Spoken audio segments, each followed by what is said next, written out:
안녕하세요. 서울에서 활동하고 있는 정지강입니다. 먼저 짧은 영상 하나 보시겠습니다.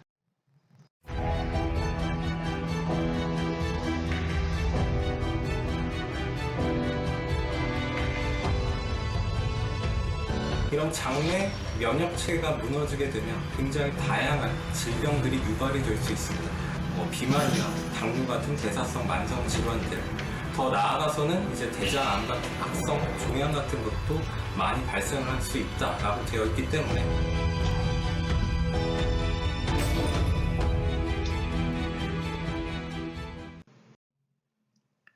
이렇듯 장내 면역 체계가 무너지면 다양한 질병의 원인이 될 수 있다는 사실은 건강에 특별히 관심을 가지지 않는 분들이라도 누구나 다 알고 있는 내용일 것입니다. 그래서 요즘 장 면역을 위해 유산균 섭취가 필수라고 할 만큼 장의 건강을 유지하는 것이 아주 중요한 건강 관리가 되었습니다. 표에서 확인할 수 있는 것은 불명예스럽게도 우리나라 인구 10만 명당 대장암 발생률이 그동안 세계 1위를 오랫동안 유지하고 있었다는 사실입니다. 물론 최근 자료에 의하면 대장 내시경의 대중화로 1위에서 2위로 떨어지긴 했지만 여전히 높은 숫자입니다. 주변에서 대장 내시경 이후 용종을 제거했다는 분들을 많이 보셨을 텐데요.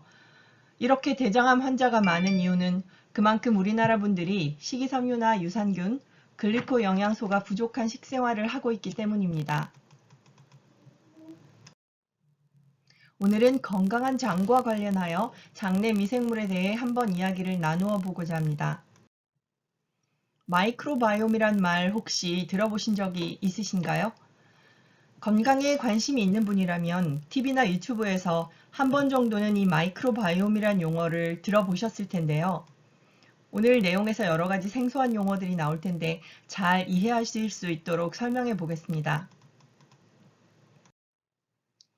인간의 건강과 성장에 결정적인 역할을 하는 것으로 밝혀지고 있는 마이크로바이옴은 제2의 게놈 또는 제2의 뇌라 불리기도 하는데요. 마이크로바이옴은 미생물과 생태계를 합친 말로 우리 몸속에는 100조 개 이상의 미생물과 그 유전자가 있다고 합니다.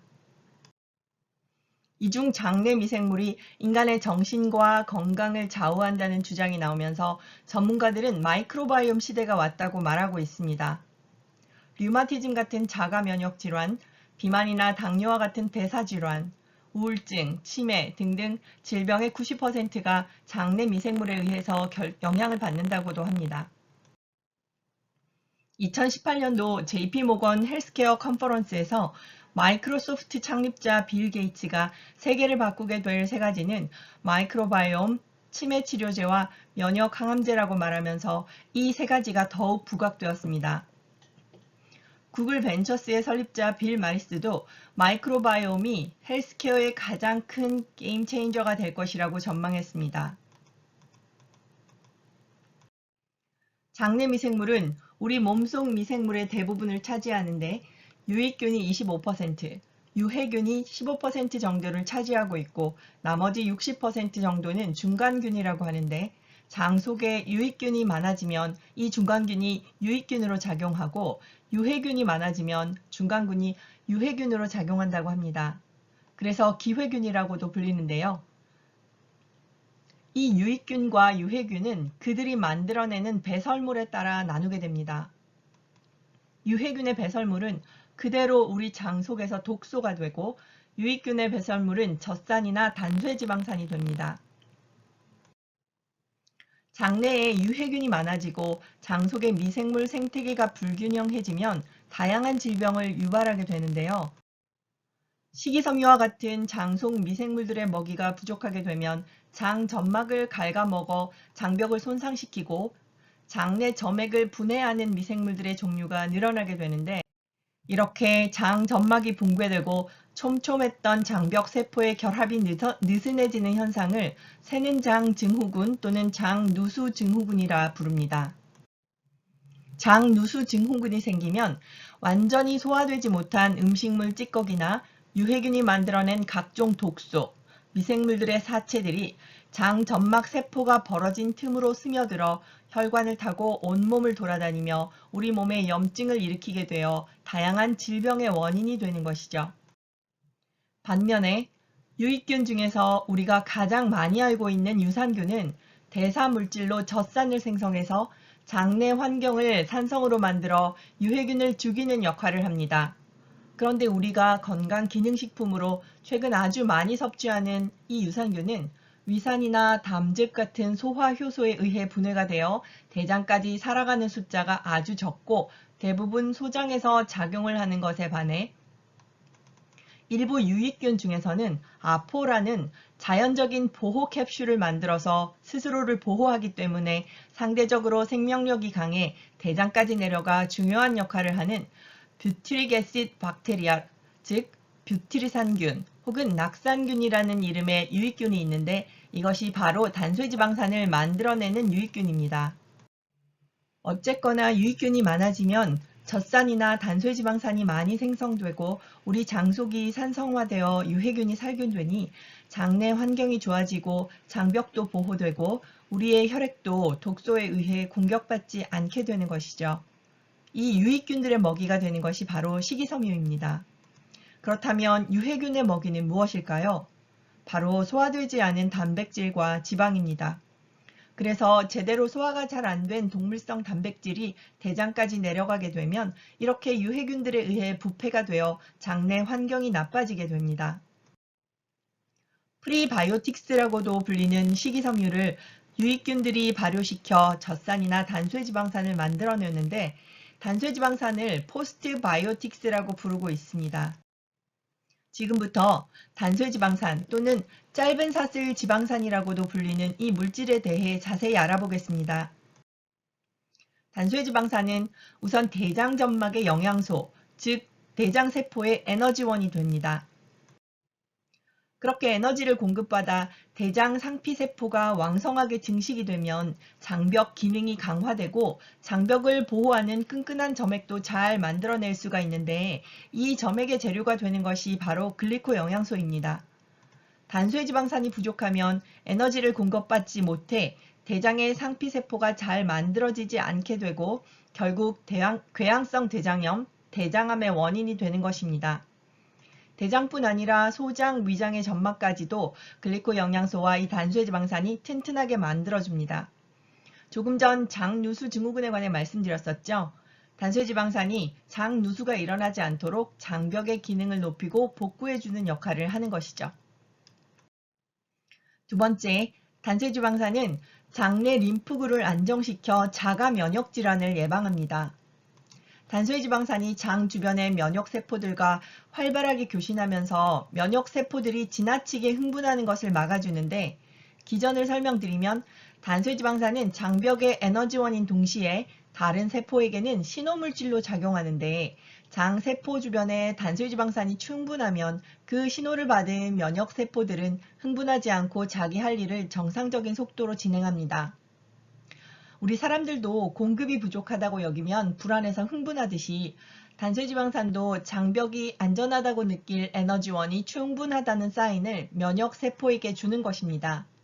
그래서 지나친 림프구의 활동으로 일어나는 자가 면역 질환을 예방하는 중요한 원료가 되는 것이죠. 세 번째로 단sve지방산은 항염작용을 합니다. 단sve지방산은 장의 독소가 혈관을 타고 들어오지 못하게 장벽을 튼튼하게 하는 기능도 있지만 행여 독소가 장벽을 통해 들어와 혈관을 타고 이동한다고 하더라도 이 단sve지방산이 동시에 혈관을 타고 온몸으로 이동하면서 항염작용을 하게 됩니다. 백혈구가 독소를 인지하면 마구 공격을 하기 시작하는데 침입자와 백혈구들의 전쟁이 시작되고 그러면 그 전쟁이 일어나는 곳에서는 염증 반응이 생기는데 우리 몸 안에 독소가 장을 통해 많이 들어오게 되면 그만큼 우리 몸 안에는 곳곳에 많은 염증이 생긴다고 볼 수 있습니다. 그런데 그때마다 단sve지방산 중에서 부티르산이 제어 T세포를 조절해서 염증과 또 알레르기를 억제한다고 합니다.